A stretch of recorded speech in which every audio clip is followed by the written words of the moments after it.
आपण इयत्ता 5वी विषय परिसर अभ्यास भाग 1 धडा 5वा कुटुंबातील मूल्य हा धडा अभ्यासणार आहेत।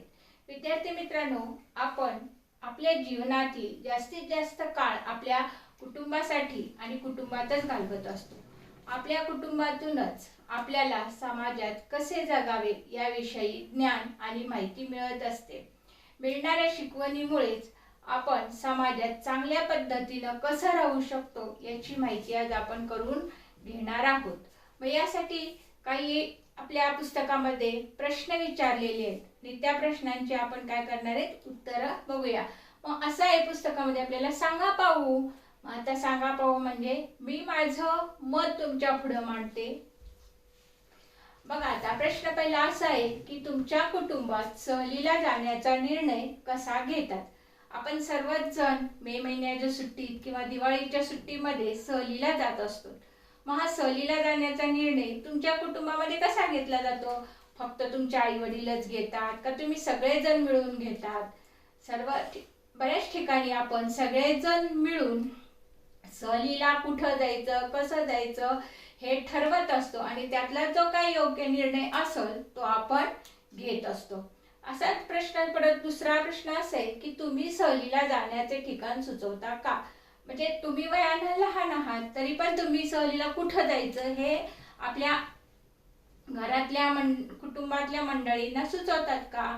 तर सुचवतो असं तुम्ही उत्तर देऊ शकतात।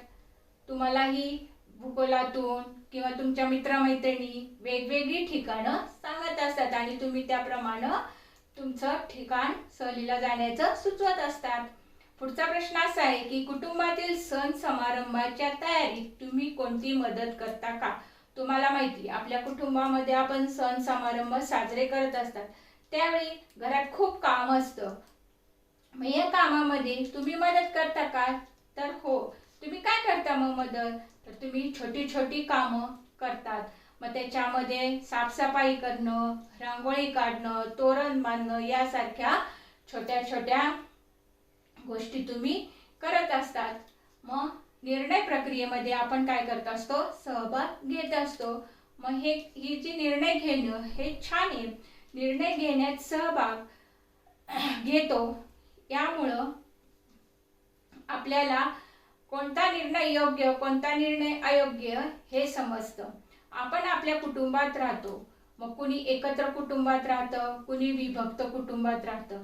मग एकत्र कुटुंबामध्ये कोण कोण असतं? तर आजी आजोबा, आई वडील, काका काकी, त्यांची मुलं आणि आपण।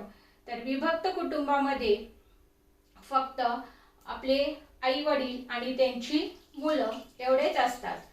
मग आता कुटुंब लहान असो किंवा मोठं असो, निर्णय तर तिथं घेतलाच जातो आणि त्या निर्णयामध्ये सर्वजण सहभागी होत असतात। मग आता बघा, निर्णय घेण्यात सहभाग घेण्यामुळे काय काय साध्य होतं? कुटुंबात आपण सर्वजण एकत्र राहतो, प्रत्येकाच्या आवडीनिवडी वेगळ्या असतात, विचार मत भिन्न असू शकतात, आपणही इतरांपेक्षा वेगळे असतो। असं असलं तरी अनेक बाबतीत आपले विचार आणि मत इतरांशी जुळू शकतात। आपल्याला एकमेकांविषयी प्रेम आपुलकी असते, परस्परांची आपण काळजी घेतो, विचारपूस करतो, घरातील कोणतीही गोष्ट ठरवताना एकमेकांना विचारतो, परस्परांशी बोलून सर्वांना पटतील असे निर्णय घेतो आणि अशा पद्धतीने आपण सर्वजण कुटुंबातील निर्णय घेण्यात सहभागी होतो। म्हणजे कुटुंबातील निर्णय जो आहे तो आपण सर्वजण मिळून घेतो। आता उदाहरणच घ्यायचं असेल तर बघा, इथं त्यांनी काय दिले की या कुटुंबातील व्यक्तींविषयी किंवा एकमेकांविषयी आपल्याला प्रेम आपुलकी असतं। जर एखाद्या कुटुंबातील व्यक्ती आजारी पडली तर आपण त्याची काय करत असतो? आपुलकीनं काळजी घेत असतो। निर्णय घेण्यात सहभागी होता आल्यानं काय होतात? मग निर्णय घेण्यामध्ये सहभागी झाल्यामुळं काय काय फायदे होतात बघा। आपल्याला काय वाटते ते सांगण्याची प्रत्येकाला संधी मिळते। म्हणजे मला काय वाटतंय हे प्रत्येक जण तिथं सांगत असतं। मग ते चूक असो बरोबर असो, पण काय वाटतं हे सांगण्याची संधी मिळते. एकमेकांना विचारून निर्णय घेतल्याने त्या विषयावर चर्चा होऊन सर्व बाजू समजतात. मग त्या निर्णयामध्ये काही चांगल्या बाजू असतात, काही वाईट बाजू असतात, त्या सर्व बाजू तिथं समजतात. घरात आपल्या मताला महत्त्व दिले जाते हे पाहून आपल्याला कुटुंबाबद्दल अधिक जवळीक वाटू लागते. म्हणजे आपल्याला सुद्धा काहीतरी घरात महत्त्व आहे, आपल्याला सुद्धा विचारलं जातं हे बघून आपल्याला कुटुंबाबद्दल अधिकच जवळीक वाटू लागते.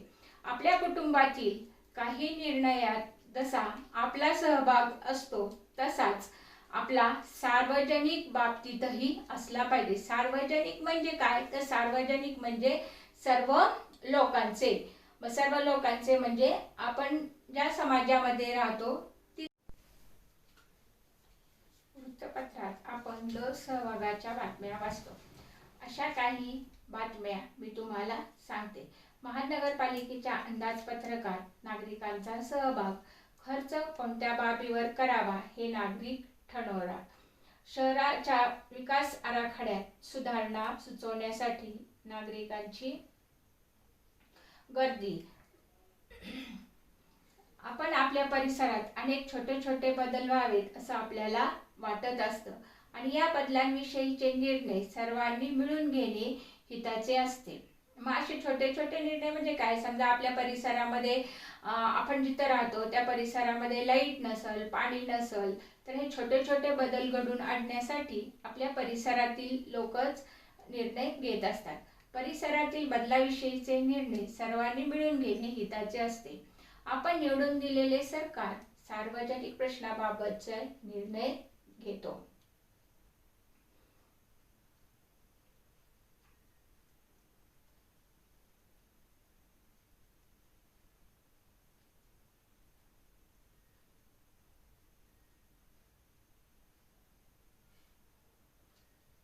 सरकारने घेतलेला एखादा निर्णय अयोग्य वाटला तर आपण त्याबाबत आपले मत नोंदवू शकतो. त्या निर्णयातील दोष उणिवा आपण सरकार पुढे आणू शकतो आणि अशा प्रकारे आपण त्या निर्णय प्रक्रियेत सहभागी होऊ शकतो. बघा आता असं दिलंय की विचार करा, कुटुंबातील निर्णयात अवश्य सहभागी व्हा. केवळ इतरांचे म्हणणे ऐकून आपले मत बनवू नका. आपल्याला जे म्हणायचे आहे त्यावर आपलं मत मांडा.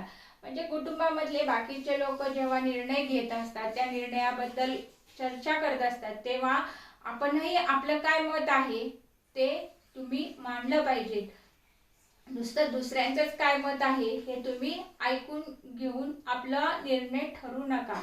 तर त्या मताबद्दल, त्या निर्णयाबद्दल तुम्ही तुमचं मत मांडा की जेणेकरून तुम्ही त्याबद्दल आपलं मत नोंदवल्यानंतर काय चूक आहे आपल्या निर्णयाबद्दल, काय बरोबर आहे हे तुम्हाला कळेल आणि तुम्ही अशा आपल्या भारत देशाचे सुजाण नागरिक. आता उदाहरण बघा, योग्य अयोग्य क्रिया सांगा. आफरीनने मनूकडे पेन्सिल मागितली. लिहून झाल्यावर तिने तिला पेन्सिल परत केली. म्हणजे तिचं काम झाल्यावर तिने तिला ती पेन्सिल परत दिली. ही कृती कशी आहे, योग्य का अयोग्य आहे? योग्य आहे. क्षमा सायकलवरून पडली. आईला सांगताना मात्र तिने नेहाने मला पाडले म्हणून मी पडले असे सांगितलं. बघा, ती स्वतःच्या चुकीमुळे पडली पण तिने सांगताना दुसऱ्याचं नाव सांगितलं. ही कृती योग्य आहे का अयोग्य आहे? अयोग्य आहे. बरोबर. रिक्षात सापडलेली पिशवी मेरीने जवळच्या पोलीस चौकीत जमा केली. ही पण कृती कशी आहे?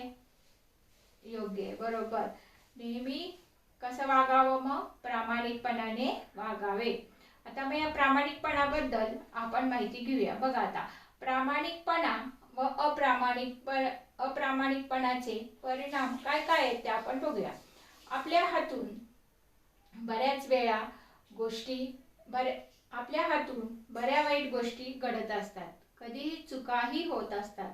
उदाहरणार्थ, आपण एखाद्याकडून एखादी वस्तू मागतो आणि ती परत न देता ती आपल्याकडेच राहते. ही चुकीच आहे.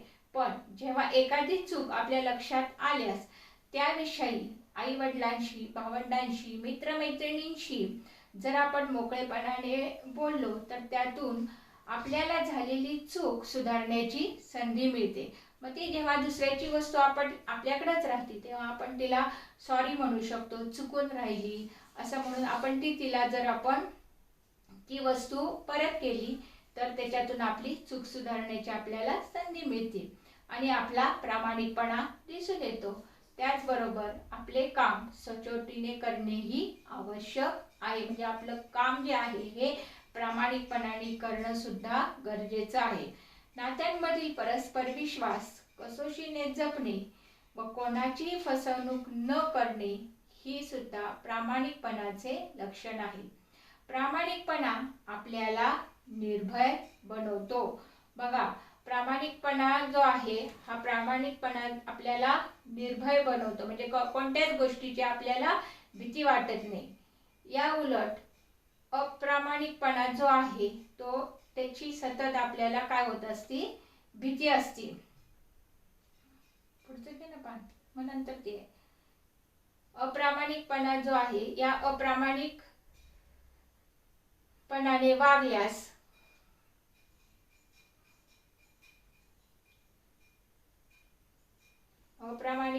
वागल्यास आपला आत्मविश्वास कमी होतो. कुटुंबात आणि आपल्या सार्वजनिक जीवनातही आपण प्रामाणिकपणाने वागले पाहिजे. प्रामाणिक व्यक्तीबद्दल सर्वांनाच आदर वाटतो आणि प्रामाणिकपणा ही आपली ताकद आहे. आता तुम्हाला सचिन तेंडुलकरचं उदाहरण माहितीच आहे सगळ्यांना. काय आहे ते माहिती का? बरं, मी सांगते ऐका. 2011 साली भारत विरुद्ध वेस्ट इंडिज क्रिकेट सामन्यात सुरुवातीच्या एका षटकात सचिन तेंडुलकर याचा झेल वेस्ट इंडिजच्या गोलंदाजने पकडला. गोलंदाजने पंचाकडे अपील केलं. चेंडूचा स्पर्श बॅटला झाला नाही असे वाटून पंचांनी तेंडुलकर नाबाद असल्याचा निर्णय दिला. परंतु चेंडूचा स्पर्श आपल्या बॅटला झाला आहे हे तेंडुलकरला माहीत असल्याने नाबाद घोषित असूनही सचिन तेंडुलकर मैदानातून पॅव्हेलियनमध्ये गेला. म्हणजे इथं सचिन तेंडुलकरचा काय दिसतो आपल्याला, प्रामाणिकपणा दिसून येतो. असंच आपण जर नेहमी प्रामाणिकपणाने राहिलो तर आपल्याकडं निर्भयपणा वाढतो, आपली ती ताकद वाढते. आणि जर आपण अप्रामाणिकपणाने राहिलो तर आपल्याला सारखी भीती वाटत असते की आपण खोटं बोललोय, हे कधी उघडकीस येईल का, हे कधी उघडकीस येईल का, अशी आपल्याला सतत एक प्रकारची भीती वाटत असते आणि त्यामुळे आपला आत्मविश्वास काय होतो, कमी कमी होत जातो. आणि प्रामाणिकपणाने वागल्याबद्दल लोकांना सुद्धा आपल्याबद्दल काय होतो, आदर वाटतो. मग आता सामाजिक जीवनातील जो प्रामाणिकपणा आहे तो काय आहे, ते सामाजिक जीवनामध्ये जर आपण प्रामाणिकपणाने वागलो तर त्याचे फायदे कसे होतात बघा. सामाजिक जीवनातही प्रामाणिकपणाने वागल्यास सार्वजनिक सेवा सुविधा आपल्याला अधिक चांगल्या प्रकारे मिळतील. सार्वजनिक सेवा सुविधा म्हणजे कोणत्या, बस असेल, वीज पुरवठा असेल, पाणी पुरवठा असेल, या काय सार्वजनिक सेवा सुविधा आहे, या आपल्याला अधिक चांगल्या प्रकारे मिळतील. बस किंवा रेल्वेने आपण जर विना तिकीट प्रवास केल्याने काय होईल, म्हणजे आपण त्या तिकिटाचे पैसे भरणार नाही, आपण काय करणार, फुकट प्रवास करणार. तर काय होईल बघा, आपली वाहतूक व्यवस्था तोट्यात चालेल आणि काही दिवसांनी बंद पडू शकल. मग ती बंद पडल्यानंतर त्या सुविधाचा कोणालाच फायदा घेता येणार नाही. त्याचप्रमाणे वीज आहे, आपल्या घरात लाईट आहे, आपण त्या मीटर मधून घेतो, त्या मीटर प्रमाणे जे काय बिल येईल ते भरतो. पण काही लोक काय करतात, तारेवरूनच वीज घेतात. मग त्या विजेची जी वापरतात वीज त्याचे पण पैसे भरत नाहीत. त्यामुळं काही दिवसांनी ती सुविधा सुद्धा बंद पडू शकते. प्रामाणिकपणे प्रत्येकाने तिकीट काढल्यास ही समस्या होणार नाही. त्याचप्रमाणे प्रामाणिकपणाने जर वीज बिल भरलं तर ती सुद्धा सुविधा आपल्याला मिळणार आहे. म्हणजे प्रामाणिकपणाने जर आपण वागलो तर सार्वजनिक जीवनातील सेवा सुविधा आपल्याला मिळणार आहेत. प्रामाणिकपणामुळे सार्वजनिक जीवनातील कार्यक्षमता वाढवता येते. प्रामाणिकपणाचे भान आपल्या सार्वजनिक जीवनातील शिस्त व कार्यक्षमता वाढवण्यास उपयुक्त ठरते. बघा, प्रामाणिकपणाचे किती फायदे आहेत. आता सहकार्याचा फायदा. कुटुंबात आपण एकमेकांना सहकार्य करत असतो. तसेच सांघिक खेळ खेळताना, सांघिक खेळ म्हणजे कबड्डी आहे, क्रिकेट आहे, खो खो आहेत, हे जे आहेत हे सांघिक खेळ आहेत. सांघिक खेळ खेळताना खेळाडूंमध्ये जितके सहकार्याची भावना असेल तितकी ती भावना तो खेळ चांगला होण्यास मदत होती. ती आपली आणि ही सहकार्याची भावना जी आहे खेळापुरती मर्यादित न ठेवता ती आपल्या सामाजिक जीवनात आणली पाहिजे. सामाजिक जीवनात सर्वांना सहकार्याची गरज असते. आपल्याला इतरांच्या मदतीची गरज लागते. गाव किंवा शहरातील जत्रा, उरूस, मेळावे इत्यादी कार्यक्रम एकमेकांच्या सहकार्याने यशस्वीपणे पार पडतात. तिथं जर सगळ्यांनीच एकमेकांना सहकार्य केले, कोणीच जर भांडणं केले नाही, तोडफोड केली नाही, तर तो कार्यक्रम जो आहे तो काय होतो, यशस्वीपणे पार पडतो. आता बघा इथं आपल्या पुस्तकामध्ये दिले काय करावं बरं असं तुम्हाला विचारलेले. तर प्रश्न पहिला किंवा त्यातला 1 नंबरचा जो अंक आहे तो असा आहे की रस्ता चुकलेला मुलगा तुम्हाला भेटला. एक मुलगा आहे लहान, तो रस्ता चुकलेला आहे, तर तुम्ही काय करताल? त्या मुलाला त्याचा पत्ता विचारताल. तर जर तो जवळच असेल तर तुम्ही त्याला त्याच्या घरी पोच करताल, किंवा त्याला जर त्याचा फोन नंबर सांगता येत असेल तर कोणाला तरी एक फोन लावून द्यायला सांगायला त्याच्या घरी फोन करून सांगताल, किंवा पोलीस स्टेशन जर तिथं जवळच असेल किंवा तिथे एखादे पोलीस रस्त्यावर उभे असतील तर तुम्ही त्या मुलाला त्यांच्या हवाली करतात. दुसरा असा आहे की सहलीला गेल्यावर तुमच्या लक्षात आले की तुमच्या मैत्रिणीचा डबा घरी विसरला. तुम्हाला माहिती आहे सहलीला जायचं असलं की आपल्याला खूप आनंद होतो आणि या आनंदातच काहीतरी घरी विसरून जातं. तसंच तुमच्या मैत्रिणीचा डबा काय झालेला आहे, घरी विसरलेला आहे. तर तुम्ही काय करताल? तिला उपाशी ठेवताल? तिला काही खायला देणार नाही. तर तुम्ही काय करताल? तुमच्या डब्यातील थोडे सगळेजण प्रत्येक जण तिला खाण्यासाठी म्हणून अन्न देतात. पुढचा जो तिसरा आकडा आहे तो इमारतीतील लिफ्टमध्ये काही व्यक्ती अडकल्या आहेत. बघा लिफ्टमध्ये मोठमोठ्या इमारतीमध्ये खालीवर करण्यासाठी लिफ्ट असतात आणि लाईट गेली तर ती लिफ्ट काय होती, बंद पडती. मग तुम्हाला असं दिसलं की ही लिफ्ट बंद पडलेली आणि त्याच्यात काही लोक अडकलेले, तर तुम्ही काय करताल? लगेच तातडीने जाऊन वॉचमॅनला सांगताल. वॉचमॅनला सांगून आणि तिथं कोण एखादी मोठी व्यक्ती भेटतील तर त्याला सांगताल. पुन्हा आपत्ती व्यवस्थापनाला कोणाला तरी सांगून फोन करताल. अशी तुम्ही त्यांना काय करताल, मदत करताल. आता पुस्तकामध्ये 2 चित्र दिलेले आहेत बघा, दिसत आहेत का? तर आता त्याच्यामध्ये काय दिले त्यांनी, वाचा आणि चर्चा करा. आता एक संवाद दिलेला आहे आणि त्या संवादामध्ये वादाचा मुद्दा आहे, तो कोणता आहे ते सांगायचे आणि तो कसा सोडवाल याविषयी काय करायचे तुम्हाला सांगायचे. बघा आपले शिक्षक आपल्याला किल्ला दाखवायला नेणार आहेत. खूप मजा येईल, पण आपल्या गटात सविता आणि समीरला मात्र घ्यायचं नाही. सविता खूप बडबडते तर समीर सारख्या खोड्या काढतो. बघा एका शाळेतील विद्यार्थी आहेत, ते सहलीला चाललेले आहेत. म्हणजे ते किल्ला बघायला चाललेले आहेत. त्यांचे शिक्षक त्यांना किल्ला दाखवायला नेणार आहेत. मग तो किल्ला बघायला जायचं म्हणून त्यांना असं वाटतं की आपल्याला खूप मजा येईल, आपण तिथं खूप काय काय पाहू. पण त्यांना असं वाटतं की आपण ही मजा करत असताना आपल्यातीलच 2 मित्र जे आहेत सविता आणि समीर यांना मात्र आपल्या ग्रुपमध्ये किंवा आपल्या गप्पा गोष्टींमध्ये त्यांना सामील करायचं नाही. असं त्यांना का वाटतं त्या दोघांनाच नाही घ्यायचं?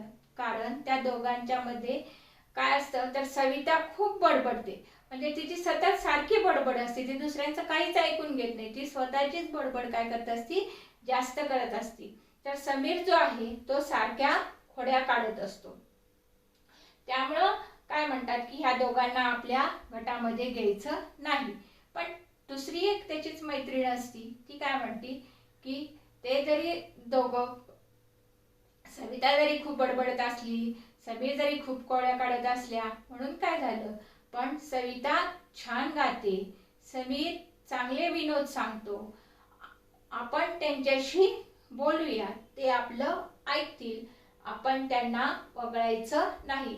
म्हणजे हे दोष होते त्यांच्यात, ती बडबड करती, तो खोड्या काढतो, हे त्यांच्यातले काय होते, दोष होते. पण फक्त दोषच नाहीये त्यांच्यात, तर त्यांच्यात काही चांगले गुण सुद्धा आहेत.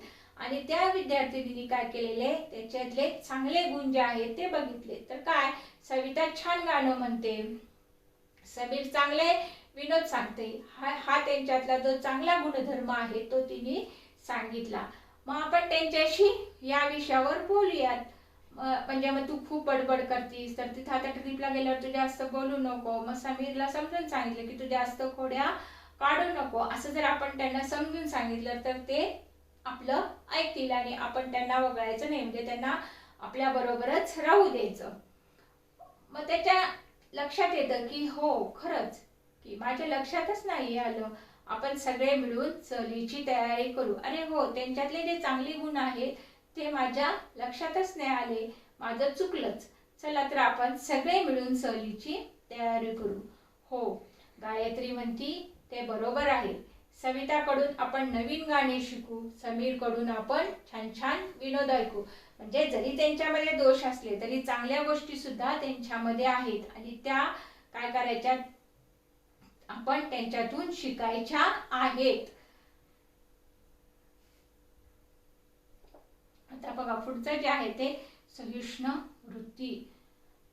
मग आता सहिष्णु वृत्ती म्हणजे काय बघा, आपण आपल्या सर्वांमध्ये काही गुण दोष असतात. जसं आपण वरच्या चित्रामध्ये बघितले की त्यांच्यामध्ये दोष होते की खोड्या काढणं, परत बडबड करणं, हे त्यांच्यातले दोष होते. पण गुण काय होते की गाणं छान म्हणती, विनोद छान सांगतात, हे त्यांच्यातले काय होते, गुण होते. म्हणजे आपल्या सर्वांमध्ये काही गुण दोष असतात. पालकांच्या, मित्रमैत्रिणींच्या मदतीने आपल्यातील दोष दूर करता येतात. एकमेकांचे विचार प्रत्येक वेळी एकमेकांना पटतीलच असं नाही. आपल्या मित्रमैत्रिणींमध्ये कधी कधी मतभेद होतात. अशा वेळी आपलेच म्हणणे खरे आहे असे न मानता इतरांचे म्हणणेही समजून घेतले पाहिजे. प्रसंगी दुसऱ्याचे ऐकले पाहिजे. यातून सहिष्णुतेची भावना निर्माण होते व तिची जोपासना करता येते. आपल्यापेक्षा वेगळ्या मतांचा आदर करणे म्हणजे सहिष्णुता होय. बघा, सहिष्णुता म्हणजे काय, आपल्यापेक्षा वेगळ्या मतांचा आदर करणे म्हणजे सहिष्णुता होय. जेव्हा कधी आपल्या मित्रमैत्रिणीत भांडणं होतात, मतभेद होतात, खेळावरून भांडणं होतात, कोणता खेळ खेळायचा याच्यावरून भांडणं होतात, पण दरवेळेस माझंच खरं आणि माझंच खरं असं न म्हणता कधीतरी दुसऱ्यांचंही आपण ऐकून घेतलं पाहिजे आणि ते म्हणणं त्यांचं समजून घेतलं पाहिजे आणि यालाच सहिष्णुता असं म्हणतात. आपल्या देशात सहिष्णु वृत्तीला विशेष महत्त्व आहे. विविध धर्म आहेत, पंथ आहेत, परंपरा आहेत आणि रीतिरिवाज पाळणारे अनेक लोक आपल्या भारतात राहतात. त्यामुळे सर्वांनी सहिष्णुता बाळगण्याची आवश्यकता आहे.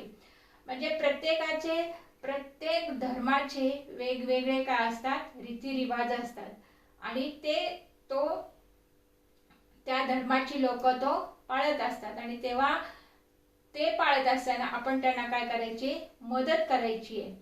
त्यामुळे सर्वांनी सहिष्णुता बाळगणं आवश्यक आहे. विविधतेचे जतन सहिष्णुतेमुळेच होत असते. विविधता आपले सामाजिक जीवन समृद्ध करते. सहिष्णुता ही सामाजिक सलोख्याची पहिली पायरी आहे. ती आपल्याला इतरांचाही विचार सहानुभूतीने करायला लावते. म्हणजे सहिष्णुता जी आहे, ही सहिष्णुता काय होती, तर समजा आता दोन धर्म आहेत, कोणाच्या घरी जर दिवाळी असेल, कोणाच्या घरी ईद असेल, तर त्या दिवाळीच्या सणामध्ये त्यांनी काय व्हायला पाहिजे, आपला आनंद मानला पाहिजे. तर शेजारी ईद आहे, तर त्या ईदच्या ह्याच्यामध्ये सुद्धा आपण काय केलं पाहिजे, आपला आनंद मानला पाहिजे. आपल्या परिसरातील, त्यामुळेच काय होणार आहे, तर आपल्या परिसरातील समस्यांचे निराकरण करण्याचा प्रयत्न आपण सहिष्णुतेमुळेच करत असतो. आता पुढचं जे आहे त्यातलं बघा, स्त्री पुरुष समानता. माणूस म्हणून मुलगा किंवा मुलगी किंवा स्त्री पुरुष समान असतात. त्यांचा दर्जा समान असतो. मुलगा आणि मुलगी असा भेदभाव न करता दोघांनाही समान मानणे म्हणजे स्त्री पुरुष समानता होय. म्हणजे ही मुलगी आहे, हा मुलगा आहे असा भेदभाव न करता दोन्हीही माणूस आहेत, दोन्हीही समान आहेत असं आपण मानलं पाहिजे आणि त्यालाच स्त्री पुरुष समानता असं म्हणतात. मुलांनी व मुलींनी एकमेकांचा आदर केला पाहिजे. दोघांनी एकमेकांचा काय केला पाहिजे? आदर केला पाहिजे. आपल्या मित्रमैत्रिणींच्या सहवासात आपण सगळे एकमेकांना सारखेच मानतो. ही समानतेची भावना पुढे आपण नागरिक म्हणून कायम ठेवली पाहिजे. जसं खेळताना आपण मित्रमैत्रिणी एकत्र येऊन खेळतो तेव्हा आपल्या मनात काही नसतं. मग हीच समानतेची भावना जेव्हा आपण मोठे होऊ तेव्हा आपल्या मनात कायम राहिली पाहिजे. समानतेची भावना वाढीस लागल्यामुळे सर्वांना प्रगती करता येते, सर्वांना शिकता येते. अन्न, वस्त्र, निवारा, आरोग्य आणि शिक्षण या स्त्री पुरुषांच्या समान गरजा आहेत. म्हणजे स्त्रीच्या ज्या गरजा आहेत त्याच पुरुषांच्या गरजा आहेत. समानतेसाठी या गरजांची सारखीच पूर्तता झाली पाहिजे. अशा सुविधांवर स्त्री पुरुषांचा समान अधिकार असतो. तसेच सर्व स्त्री पुरुषांना प्रगतीची समान संधी मिळाली पाहिजे. म्हणजे स्त्री पुरुष समान आहेत, त्या स्त्री पुरुषांना काय करायला पाहिजे? समानता दिली पाहिजे. की असं नाही की हा मुलगी आहे, हा मुलगा आहे असं न करता दोघांच्या गरजा ह्या सारख्याच आहेत. आता त्याच्यासाठी काय दिले बघा आपल्याला, काय करावं बरं? त्यांनी काही प्रश्न दिलेले आहेत किंवा काही वाक्य दिलेले आहेत आणि तुम्हाला काय वाटतं याच्यातून ते तुम्ही सांगायचे. काही कुटुंबामध्ये खाली नमूद केल्याप्रमाणे परिस्थिती असू शकते. त्यातला एक आकडा असा आहे की आपल्या घरात पहिल्यांदा मुलाचे दप्तर, गणवेश, वह्या खरेदी केल्या जातात. मुलीच्या बाबतीत मात्र चालढकल केली जाते. मग हे योग्य आहे का? तर नाही. स्त्री पुरुष समानता इथं दिसते का? नाही. ज्याप्रमाणे मुलाला दप्तराची, गणवेशाची, वह्यांची गरज असती आणि ज्या वेळेला असती त्याच वेळेला मुलीला सुद्धा गणवेशाची, दप्तराची, वह्यांची गरज असते. म्हणून जेव्हा मुलाला आपण हे सर्व शाळेच्या वस्तू घेतो तेव्हा त्या वस्तू त्या मुलीला सुद्धा घेणं आवश्यकच आहे. अशी चालढकल तिच्या ह्याच्यात करता कामा नये. आता दुसरा आकडा असा दिलाय की कबड्डीच्या सामन्यात पराभव झाल्यामुळे राजूला रडताना पाहून दिनेश म्हणाला, रडतोस काय मुलीसारखा? आता इथं बघा, इथं सुद्धा स्त्री पुरुष समानता दिसत नाही. तर तुम्हाला काय वाटतं याच्याबद्दल? तर बघा, रडणं म्हणजे काय आहे? रडणं म्हणजे काय आहे? कशाचं प्रतीक आहे ते? बरोबर, ते हेच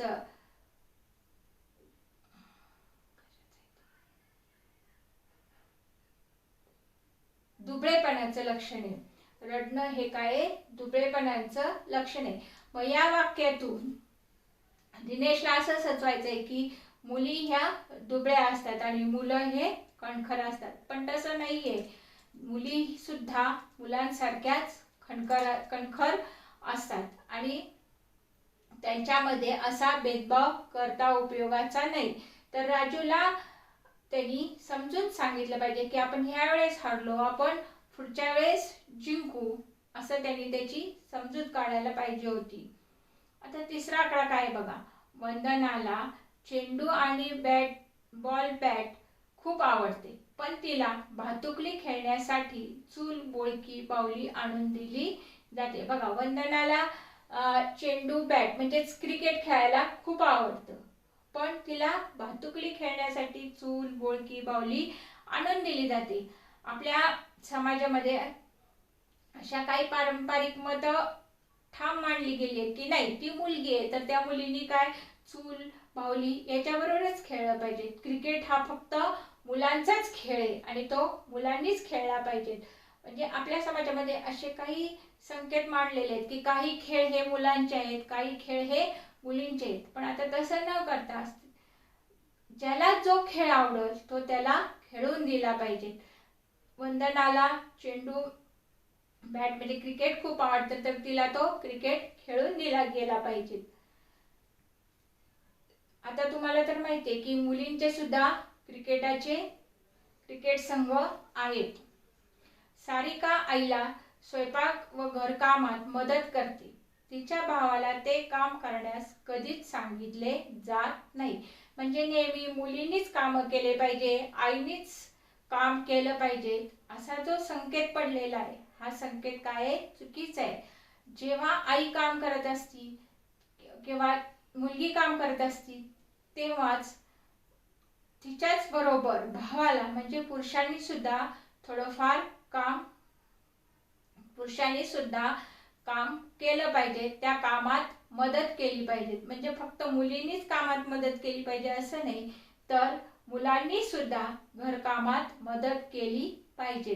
स्त्री पुरुष समानता जी आहे त्याच्यामध्ये स्त्रीला किंवा मुलींना ही कमीपणाची भावना दिली जाते. पण आता सध्या तसं नाहीये. मुली आणि मुलं दोघंही समान काम करतायत. त्यामुळं हे जे मूल्य आहे ते तुम्ही आवर्जून लक्षात ठेवायचं आहे. मग आता आपण या धड्यात आज काय शिकलो? कुटुंबातील छोट्या मोठ्या निर्णयामध्ये सर्वांचा सहभाग असावा. आपल्या व्यक्तिगत व सार्वजनिक जीवनात प्रामाणिकपणा असला पाहिजे. सहिष्णुता व सहकार्यामुळे आपले समूह जीवन निकोप व सलोख्याचे होते. सहिष्णु वृत्तीमुळे विविधतेचे जतन होऊ शकते. स्त्री पुरुष समान असतात, त्यांच्यात भेदभाव करणे योग्य नाही.